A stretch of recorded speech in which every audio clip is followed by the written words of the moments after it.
All right, huge developments tonight. President Trump's attorney, Rudy Giuliani, will be joining us in just a few minutes. He is telling the Washington Times that the special counsel, Robert Mueller, is agreeing now, finally, rightly, to limit the scope of potential questions he wants to ask the president. Now, the former New York City mayor is also saying that this could result in a possible July interview and Mueller issuing a final report by Labor Day, of course, before the midterm elections.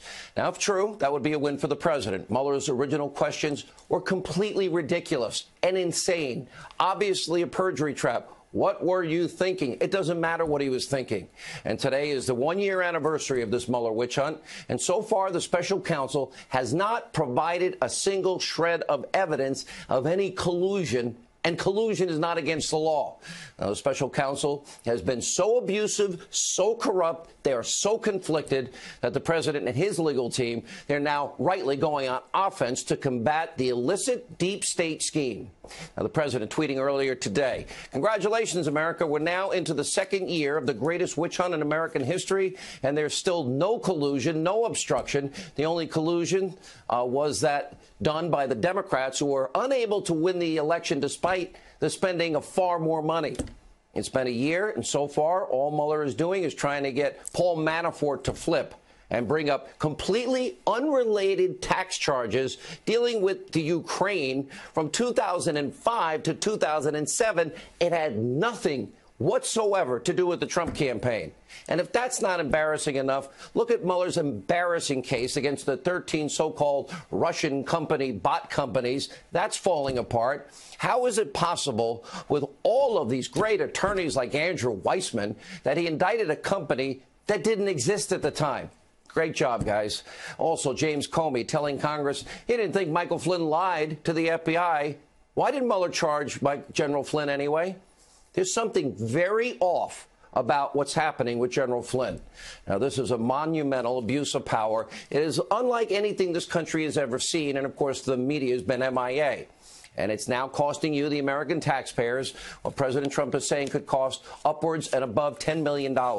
Now, because of all of these facts, President Trump's legal team is no longer sitting back and watching Mueller and his deep state operatives and this whole disaster unfold. Now, yesterday we did learn that the special counsel is no longer considering indicting the president. Okay, well, we've been telling you this over and over and over, that it's impossible for constitutional reasons, as we have explained. And although this is impossible, there's no constitutional precedent to ever even consider this. There are long-established DOJ guidelines that we have explained already in place.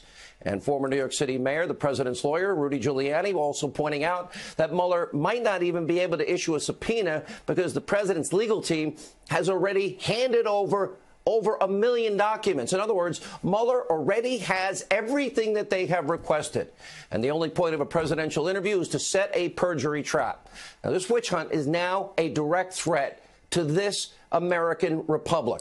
Mueller is causing irreparable damage to the rule of law in this country. All right, also tonight, the New York Times confirming our reporting that we've had over a year.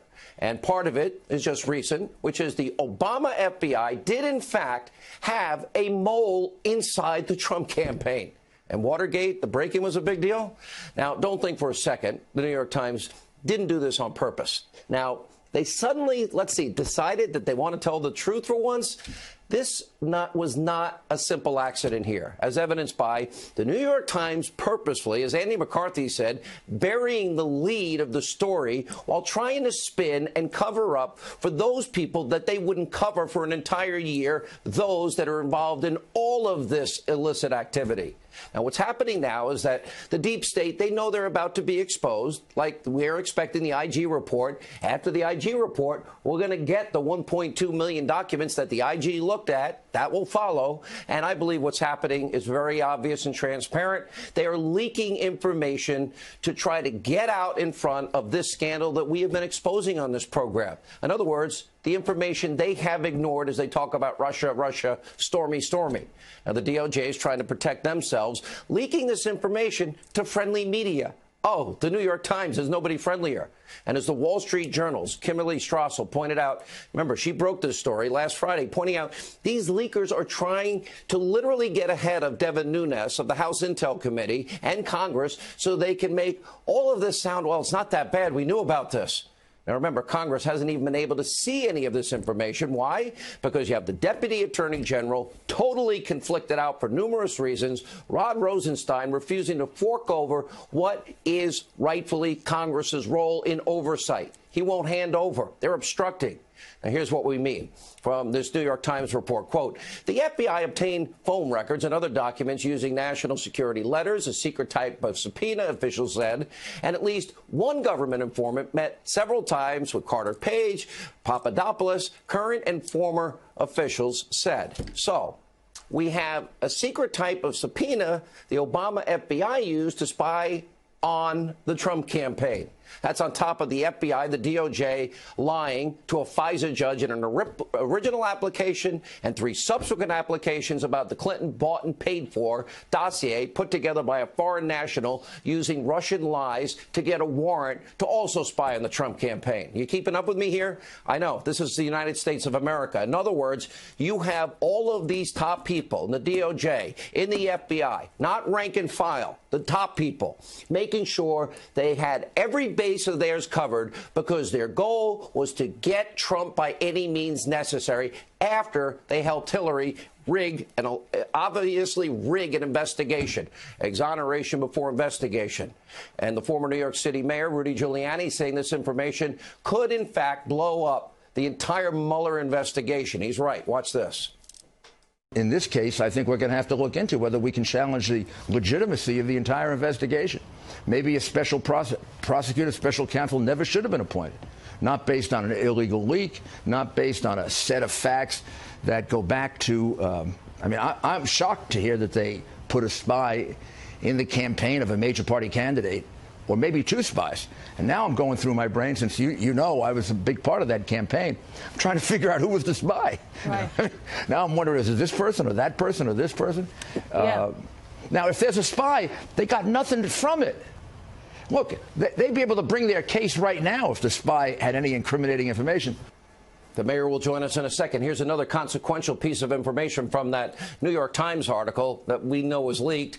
Days after they closed their investigation into Hillary Clinton's illegal use of a private email server, agents then, the same people, the ones that helped exonerate Hillary before investigating her and rigging the investigation, then they began to scrutinize the campaign of her Republican rival. That would be Donald Trump. And just like we have been saying, the small group of deep state actors, they put the fix in, they exonerated Hillary Clinton. We know she committed felonies. The evidence is overwhelming, incontrovertible, would have put every one of you in jail. Then days later, the same people, well, then they went after Donald Trump. They all thought they knew better than the American people. That means you. And if all that isn't enough, well, this part is shocking, could have serious criminal implications. Quote, top Australian officials, they broke with diplomatic protocol, allowed the ambassador, Alexander Downer, to sit for an FBI interview to describe his meeting with campaign advisor George Papadopoulos. Now, in order for that diplomatic protocol to be broken, well, that means that John Kerry and the Obama State Department, from the get-go, had to be involved. They had to know from day one. And that means the Obama White House had to sign off on it from day one. Nobody else in the media is reporting this. So clearly, this goes way beyond Comey and top-level FBI, DOJ, deep state agitators. So the big question for Barack Obama and John Kerry, they need to explain under oath, what did they know and when did they know it? We've raised that question in the past. Now we have a real reason to ask, because there's no way that would have happened without their approval. And as for the DOJ, the IG report that we just mentioned that's coming out, Sarah Carter also with us tonight, breaking huge news. A draft of this highly anticipated report on the FBI and the DOJ's handling of this Clinton email investigation, exoneration before investigation, has now been sent to Congress. Finally, 14, 15 months. And she says and reports tonight, it is extremely long and extremely thorough. Now, Sarah's also reporting that this draft does not contain referrals, but of course that would come after, like in the case of Andrew McCabe. This is a big development. And by the way, it does come with one small catch that we've got to pay very close attention to. Fox News reporting that the FBI and DOJ, we now know they have it. They're now being allowed to view the IG's draft. And that means they will maybe offer instances where they want to redact information. And that means that the deep state would be able to at least attempt to try and hide the truth. Now, this is Rod Rosenstein and the DOJ's MO. What do? They slow walk, they stonewall. And when that doesn't work, they redact under the false guise of national security. It's so disgraceful. But we know that everything they'd redact so far has nothing to do with national security. Had to do with embarrassing details like, oh, James Comey and the FBI didn't think General Flynn lied. Now, we've been saying this for a while, for the longest time. This is why we need a second special counsel that is completely independent from the FBI and the DOJ. Because when push comes to shove, at the end of the day, they are not capable of holding themselves accountable. And the Inspector General needs to hold firm on his report tonight. Also tonight, Robert Mueller has turned over the scope memo about his investigation to federal judge T.S. Ellis III. Remember Andrew Weissman leading the team. That's Mueller's pit bull, and got excoriated by the judge 2 Fridays ago and went after Mueller's team. Why? Because they're going after Paul Manafort. Okay, on what? A 2005 already investigated tax fraud issue that had nothing to do with the election, with the campaign, or even Russia itself or the Russia investigation. The same judge blasting the Mueller team, trying to get Manafort to flip. Remember, Judge Ellis said they want to put the screws to him and make him sing so they can either prosecute or impeach President Trump. We're also following tonight one of the most egregious examples of media bias. Of course, the Destroy Trump media, the press, claiming that President Trump called illegal immigrants animals. Okay, it's not the case. He was talking specifically about members of the deadly MS-13 gangs. Look at some of these headlines from so-called news organizations. They knowingly, purposely took the president out of context to try and smear him yet again. It shows why I have said over and over, news media, journalism in America is dead. And then there's this utterly shameful media coverage. I can't believe this poses as news in the United States, but supposedly it does. Take a look. The president of the United States has got to measure his words and be more careful about what he says. And it is a very slippery slope when you start dehumanizing people this way. It's what the Nazis did. It's what slave owners did. It's not what Americans do. But it's the president who's dominating the headlines on the topic after he referred to some undocumented immigrants as animals. These aren't people, these are animals. So that was during a White House meeting on sanctuary cities. The comment came after someone remarked about MS-13 gang members. The president didn't make it clear whether he was talking about gang members or about immigrants in general. I got to say, immigrant communities hear this as a dog whistle, and they say this is downright dangerous language. Let's go to the videotape. What did the president actually say? It's so obvious. Listen to the question that he was talking about this vicious gang known as MS-13. Take a look. There could be an MS-13 gang member I know about. If they don't reach a certain threshold, I cannot tell ICE about them. No. We have people coming into the country or trying to come in. We're stopping a lot of them. But we're taking people out of the country. You wouldn't believe how bad these people are. These aren't people.